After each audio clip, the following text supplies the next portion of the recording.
કોઈ પણ વિસ્તાર હોય, કોઈ પણ ગામ હોય, કોઈ પણ શહેર હોય, ક્યાંય પણ એવું નહીં હોય કે મંદિરો નહીં હોય. મંદિરો દરેક જગ્યાએ છે.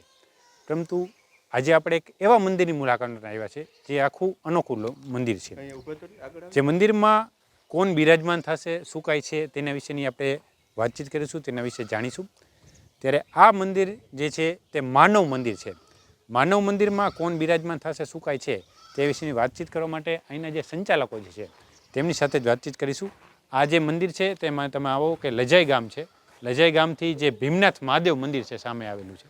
આ ભીમનાથ મહાદેવ મંદિરની સામે એક્ઝેક્ટ આ મંદિર આવેલું છે જેનું નામ છે માનવ મંદિર. ત્યારે માનવ મંદિર કેવી રીતે કાર્ય કરશે, શું કાંઈ છે, આ શું ઉદ્દેશથી બનાવવામાં આવ્યું છે, કેટલો સમય થયો છે, તેના વિશે વાત કરીશું. આપણી સાથે પોપટભાઈ જોડાય છે. સ્વાગત છે તમારું મોરબી અપડેટમાં. નમસ્કાર, વેલકમ. પોપટભાઈ, આપણે આગળ ચાલતા જશું ને વાતચીત કરતા. ઓકે. આજે માનવ મંદિર તમને બનાવ્યું છે. જી. માનવ મંદિરનો ઉદ્દેશ શું છે? માનવ મંદિર છે એ સામાન્ય રીતે જનરલ મંદિરો જે હોય છે એ મંદિરોમાં પથ્થરની, સોનાની, ચાંદીની મૂર્તિઓ પ્રસ્થાપિત કરીને એમાં પ્રાણ પૂરવામાં આવે.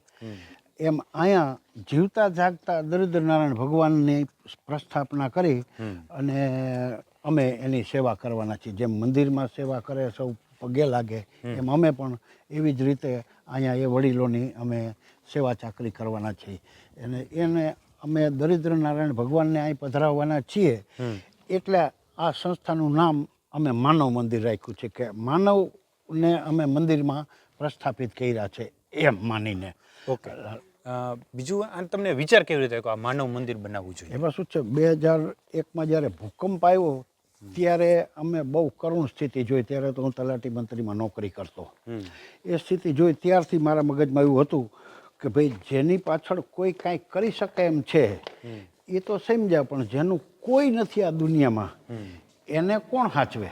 ઓકે. એટલે એવું મેં સંકલ્પ કરેલો કે હવે આ દુનિયાની અંદર જેનું કોઈ નથી, ઉપર આબ નીચે ધરતી, એવા જે પરિવારો, વડીલો, વૃદ્ધો હોય એના માટે કાંઈક કરવું. ઓકે. એવો વિચાર આવ્યો. એટલે 2012માં અમે નક્કી કર્યું કે આ કંઈક કરીએ. અને 2012માં અમે ટ્રસ્ટની સ્થાપના કરી, ઉમિયા માનવ સેવા ટ્રસ્ટની. અને એ જ ટ્રસ્ટના નેજા હેઠળ અમે સમાજમાંથી દરિદ્ર નારાયણ પરિવારોને શોધી અને અમે સહાય આપવાનું ચાલુ કર્યું. અમે 11 ટ્રસ્ટીઓથી આ સંસ્થાની શરૂઆત કરી હતી. અને નક્કી કરેલું કે રોજ ક્યાંય ફંડ માગવા જવું પડે તો મેળ ન પડે. એટલે દરેક જેને આ સંસ્થામાં ટ્રસ્ટી થવું હોય એ ટ્રસ્ટી દર વર્ષે 51,000 રૂપિયા આપે એ ટ્રસ્ટી થઈ શકે. અને એ જે 51,000 રૂપિયા આપે એને આવા દરિદ્ર નારાયણ પરિવારો છે એમાં આપણે બાંટી દેવાના. ઓકે. આવું અમે એટલે ક્યાંય માગવા ના જવું પડે, કાંઈ પણ દાખલે કે ફંડનો કોઈ પ્રશ્ન જ ન રહે. પ્રશ્ન જ ન 5 વર્ષ હોય કે 10 વર્ષ પછી ફંડનો કાંઈ પ્રશ્ન રહે ન નહીં. રહે. બરાબર. ઓકે. એના માટે કઈ અત્યારે કેટલા કાયમી દાતાઓ હશે આમાં? અમારી પાસે અત્યારે કાયમી દાતાઓ 250 છે, 175. 11 ટ્રસ્ટીઓથી અમે ચાલુ કરેલું. આજે 250 ટ્રસ્ટીઓ છે અમારી પાસે. અને દરેક ટ્રસ્ટીઓ દર વર્ષે 51,000 રૂપિયા આપણને દાન પેટે આપે છે. અને એ દાન અમે દરિદ્ર નારાયણ પરિવારોમાં બાંટી દઈએ છીએ. ઓકે. આ સત્સંગ ભવન છે, પ્રાર્થના ખંડ છે, કોન્ફરન્સ હોલ કયો કે મિની થિયેટર કયો, આ બધી જ સુવિધા આમાં છે. આનું સીલિંગ કામ છે એ સાઉન્ડ પ્રૂફિંગ કરેલું છે. આમાં પ્રોજેક્ટર અમે મૂકવાના છીએ. સામે બેનર દેખાય માનવ મંદિરનું, ત્યાં 8x16નો સ્ક્રીન આવશે. અને ટોટલ વસ્તુ આમાં જેને કાર્યક્રમ કરવા આવવું હોય તેને ભજન, ધૂન, પછી બાળકોના જન્મદિવસ ઉજવવાના હોય કે વડીલોની તિથિ આવે તો અહીંયા જે દરિદ્ર નારાયણને આપણે પધરાવવાના છીએ એની સાથે રહી અને એના સદગત પૂર્વજની તિથિ ઉજવવી તો એ પણ આવી શકે. આવી વ્યવસ્થા કરી છે. ટોટલ 80. હોલ તો 80 છે જ, પણ જેટલા રૂમ છે તમામ રૂમ 80. 24 કલાક ગરમ ઠંડા પાણીની વ્યવસ્થા. કથા, લાઈવ કથા આવે. હા, લાઈવ. એટલે લાઈવ કથા ટૂંકમાં જે દરિદ્ર નારાયણ હોય એને જોવી. ચોક્કસ. ઓકે. તો હવે આપણે દરિદ્ર નારાયણની જે તમે વાત કરી, તો કેટલા દરિદ્ર નારાયણ અહીંયા રહી શકે એમ છે? કેટલા આપણે આઈડેન્ટિફાઈ કરેલા છે, શું કાંઈ છે? ટોટલ તો અમે 274 દરિદ્ર નારાયણોને 10-12 વર્ષથી દત્તક લીધેલા જ છે. ઓકે. 274. 274. હા. પટેલ સમાજના કે બીજા કોઈ? પટેલ સમાજના જ. ઓકે. હા. પટેલ સમાજના જ. ઓકે.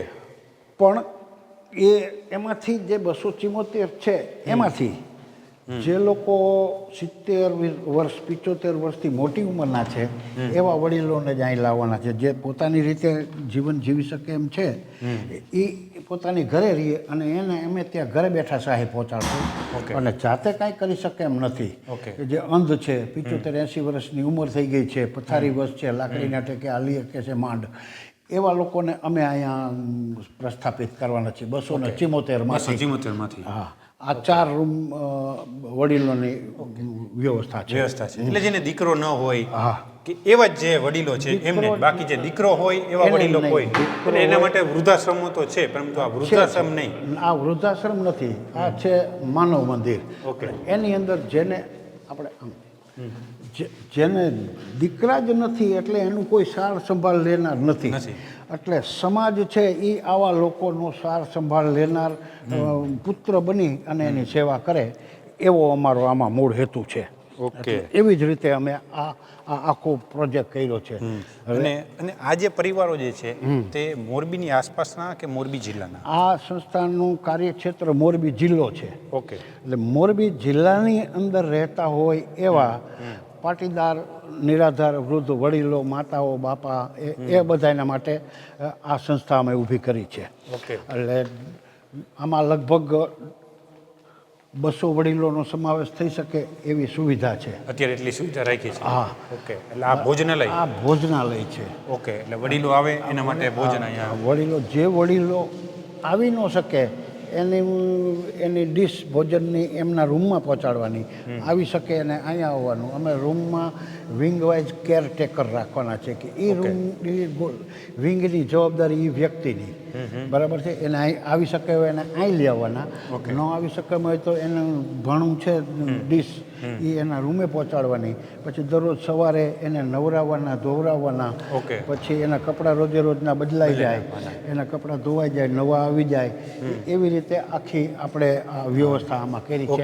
એને કશું કરવાનું કરવાનું. હવે જેની જાતિ જિંદગી છે એ સુખેથી વિતાવે એના માટે. હા, એને જિંદગીમાં કલ્પના ન કરી હોય. કારણ કે અત્યાર સુધી તો જિંદગી એવી દરિદ્ર નારાયણ તરીકે વિતાવી. અહીંયા આવે એટલે એને લક્ષ્મીનારાયણ અમારે બનાવી. આ સ્ટોર રૂમ છે કિચનનો. આ બધી વસ્તુ આવે છે રોજ થોડી જ્યાં જેથી આપણે આવવાની હોય ને. વાસણો ખરીદાઈ ગયા છે, હવે કરિયાણું ને એ બધું ખરીદાઈ ગયું છે, એ આવી જશે, સફાઈ થાય છે એની અત્યારે. બરાબર છે. તો પછી સ્ટાફ કેટલો રાખવામાં આવશે, શું કહે છે? સ્ટાફનું તો અત્યારથી તો હું એમ નહીં કહી શકું કે આટલો રાખવામાં આવે, પણ 8 વિંગ થાય, 4 નીચે 4 ઉપર. વિંગ વાઇઝ 1-2 જણા જોશે. પછી સફાઈ કામદારો તો અત્યારે 10 કામ કરે જ છે. સફાઈ કામદારો જોશે. પછી માની લો કે કપડાં ધોવાવાળા જોશે, રસોઈનો સ્ટાફ જોશે. એટલે એવો એવરેજ અમારો અંદાજ છે કે સ્ટાફ લગભગ 50-1નો થશે. 50 જેટલો સ્ટાફ અહીંયા 50 ઓછામાં સેવામાં થશે. આ તો તમે બધી વાત કરી. હવે તાનું તમે ઉદ્ઘાટન ક્યારે કરવાના છો? ઉદ્ઘાટન છે એ આમ તો અમારે થોડું ઘણું પરચુરણ કામ બાકી હતું એટલે કીધું થોડુંક આઘું ઉદ્ઘાટનને જવા દેશું. પણ અયોધ્યાની અંદર ભગવાન રામચંદ્રજીની મૂર્તિની પ્રાણ પ્રતિષ્ઠા થવાની છે. એટલે અમારા બધા ટ્રસ્ટીઓ નક્કી કર્યું કે ભાઈ થોડું ઘણું કામ બાકી હોય તો અઠવાડિયાનું ભલે કામ બાકી રહીએ, પણ આપણે આનું લોકાર્પણ છે, શુભારંભ એ 22 તારીખે જ્યારે ઠાકોરજી ભગવાન છે ત્યાં અયોધ્યામાં બિરાજ છે અને બીજા દરિદ્ર નારાયણ ભગવાન અહીંયા બિરાજ છે. હા, એટલે 22 તારીખે અમે નિયત કરી છે. કારણ કે તારીખ છે એ એક વખત આ વહી ગઈ, યુગો પર્યંત એ તારીખ ફરીવાર ના આવે નથી. એટલે કાયમ યાદીમાં રહીએ એટલે અમે આ રીતે આખું આયોજન કર્યું. આ કાર્યાલય છે? આ કાર્યાલય છે. એટલે આની અંદર ઓલો કોમ્પ્યુટર રૂમ છે. એટલે એમાં કોમ્પ્યુટર વહીવટી કામ કરવાવાળા બેસે છે ત્યાં. અને સામે છે અતિથિ કક્ષ. કે જે બી કોઈ બહારના મહેમાનો આવ્યા હોય, માનો કે તમે આવ્યા છો અહીંયા, બપોરે ભોજન પ્રસાદ લઈને 2 કલાક આરામ કરવો હોય તો મહેમાનોને આરામ કરવા માટેની આ વ્યવસ્થા છે. પછી એ લોકોને કંઈક તમે અહીંયાથી પેલા આપણે આવ્યા મુલાકાત આવ્યા ત્યારે કહી દેતા અહીંના શાકભાજી વાવી અને અહીંના લોકોને શુદ્ધ મળે. આ ઓર્ગેનિક ફાર્મ ઓલરેડી અત્યારે બની જ ગયું છે. એટલે એ ઓર્ગેનિક ફાર્મમાં ફળઝાડ વવાઈ ગયા છે. ફળઝાડમાં આંબા છે, ચીકુ છે, જામફળી છે, દાડમ છે, મોસંબી, સંતરા, પપૈયા, નાળિયેરી, ટોટલ જે વડીલો આરામથી જે ભોજન ને ફળ લઈ શકે. ખાઈ શકે એવા બધા જ વવાઈ ગયા છે. ઓકે. ઓર્ગેનિક શાકભાજી પણ તૈયાર થઈ જશે. એટલે એક સમય એવો આવશે કે આ સંસ્થામાં ખાવા પીવા માટેની કોઈ આઈટમ બહારથી નહીં લાવવી પડે. ટોટલ વસ્તુ શુદ્ધ મળે અહીંયા 100% ઓર્ગેનિક. ઓર્ગેનિક હા. ઓકે. અને ગૌશાળા પણ તૈયાર થઈ ગઈ છે. અતિથિ ભવન. હા, અતિથિ ભવન છે. ઓકે. ગૌશાળા પણ તૈયાર થઈ ગઈ છે અને ગૌશાળામાં ગાયોના દાન દેવાવાળા લાઈનમાં ઊભા છે. Party plot. ઓકે. આ સામે પાર્ટી પ્લોટ છે. આ પાર્ટી પ્લોટ છે. ઓકે. પાર્ટી પ્લોટ એટલે કે અત્યારે જે કોઈને પ્રસંગો કાઢવા હોય તો ત્યાં આ જે માનવ મંદિર છે તેમાં આવીને પ્રસંગો કાઢી શકે. હા, બરાબર. અહીંયા કોઈ લગ્ન કરવા આવે તો એનો અમે કોઈ ચાર્જ રાખવાના નથી હાલતું. ઓકે. બરાબર છે. જેને લગ્ન કરવા હોય લગ્ન કરવા આવે, નાના મોટા પ્રસંગ કરવા હોય તો પ્રસંગ કરવા આવે, જે પ્રસંગો કરવા હોય આવે તો એનો કોઈ ચાર્જ નહીં. કારણ કે સમાજના પૈસે આ સુવિધા ઊભી થઈ છે તો સમાજ એનો ઉપયોગ કરે. પણ આમાં ઉપયોગ કરે અને બીજે ઉપયોગ કરવા જાય તો એ લોકોએ ક્યાંક ને ક્યાંક ચાર્જ તો દેવો જ પડે. એમ માનીને જે કઈ દાન આપે એ માનવ મંદિરમાં જશે. એટલે જેવું એને જે એની યથાશક્તિ પ્રમાણે જે આપે કોઈ ફિક્સ નહીં કે આટલા તમારે ચાર્જ નહીં. કારણ કે બીજે જાય તો 2.5-3 લાખ તો આનું ભાડું થતું હોય. ફી નહીં પણ દાન આપે ઈ. આમાં દાન આપે આમાં જાય. આમાં દર મહિને અમને 10 લાખ રૂપિયાનો ખર્ચ લાગવાની શક્યતા છે. અમારો અંદાજ છે દર મહિને 10 લાખ. 10 લાખ રૂપિયા. એટલે 12 મહિને લગભગ ₹1.25 કરોડ રૂપિયાની અમારે જરૂર પડે. તો એટલા રૂપિયા આ માનવ મંદિરની જુદી જુદી અમે યોજનાઓ કરશું એમાંથી આવક ચાલુ થઈ જાય. એટલે આમાંથી પણ થઈ જાય. આમાંથી થાય માનવ મંદિર ચાલુ. પછી એમાં અમે તિથિઓ લખશું. એમ અલગ અલગ પ્રકારનું આવકના સાધનો ઊભા કરશું જેથી કરીને અમારી આવતી પેઢીને માત્ર સંચાલન કરવાનું રહે, નાણાકીય મૂંઝવણ પડે નહીં. હાથ લાંબો ન કરો. હા, બસ. જો આ છે સામે અન્નપૂર્ણા ભવન, તો એ અન્નપૂર્ણા ભવન એટલા પાર્ટી પ્લોટમાં લગ્ન કરવા આવે તો એના માટેનું રસોઈ બનાવવા માટેનું આ ભોજનાલય છે. સામે છે જનરલ ટોયલેટ બ્લોક છે. બરાબર. એટલે એક તો સેવાનું કાર્ય થાય અને પ્રસંગ જે છે તે સારી રીતે ઉજવી શકે અને આટલા બધા જે વડીલો છે વડીલોના આશીર્વાદ સાથે ઉજવી શકે. બસ. કારણ કે આટલા બધા વડીલોના આશીર્વાદ મળવા બહુ અઘરા છે. પણ આ એક જ સાથે એક જ જગ્યાએ એક તો સારી રીતે પ્રસંગ વાતાવરણ પણ એટલું સારું છે કે આજુબાજુમાં પણ પ્રદૂષણ રહિત વાતાવરણ છે. 100% પ્રદૂષણ રહિત વાતાવરણ છે. આ સામે છે એ ઉમા ભવન છે. એટલે ઉમા ભવન મતલબ વરકન્યાના રૂમ. નીચે 4 રૂમ છે અને ઉપર 4 રૂમ છે. ઓકે. વાડી જેવું ટૂંકમાં જે વાડીમાં હોય છે એ સુવિધા બધી સાથે. ટોટલ એસી. ઓકે. આ આખા બિલ્ડિંગમાં એસી સિવાયની એક પણ રૂમ નથી. હા, એવું નહીં સંસ્થાનું છે એટલે સુવિધા ઓછી હોય એવું નહીં. બિલકુલ તમામ સુવિધાઓ સાથે VIP 5 સ્ટાર સુવિધા સાથે. ઓકે. આ ડીએલ રંગપરિયા સામે માનવ મંદિર છે એમાં પણ ડીએલ રંગપરિયા. આવડું આ ઉમા ભવન છે એમાં પણ ડીએલ રંગપરિયા. એટલે આ સંકુલના મેઇન દાતા છે એ ડીએલ રંગપરિયા છે. માનવ મંદિરમાં એને 2 કરોડ અને 11 લાખ રૂપિયા એનું નામ રાખવા માટે આપ્યા છે. આ પાર્ટી પ્લોટ છે તો પાર્ટી પ્લોટના ગેટ ઉપર નામ રાખવા માટે એને બીજા 1 કરોડ ને 11 લાખ રૂપિયા આપણને આપ્યા છે. પછી આ ઉમા ભવન છે તો ઉમા ભવનમાં વધારાના બીજા 51 લાખ રૂપિયા એને આપ્યા છે. એટલે ટોટલ એમના તરફથી આપણને 4.5 કરોડ રૂપિયાનું દાન મળ્યું છે. અને એનું દાન યોગ્ય જગ્યા છે આ. એમ છતાં એનો આપણને પડકારો તો છે જ. મૂંઝાતા નહીં, તમારે જે કરવા ધારવો એ કરજો. નાણાં હિસાબે કોઈ વસ્તુને પડતી ન. પણ મોરબીની આ તાસીર છે કે નાણાંના વાકે ક્યાંય અટકી નથી. કામ કરવા વાળા જોઈએ અને શુદ્ધ ભાવે કામ કરવા વાળા હોય એટલે નાણાં ક્યાંય અટકતા નથી. તમે તમારી પાસે ભલે 5 રૂપિયા ન હોય પણ તમે ચાલુ કરો ને એટલે 5 કરોડ રૂપિયા થતા વાર ન લાગે. અમે અમે અહીંયા 15 કરોડ રૂપિયાનો ખર્ચ કર્યો છે.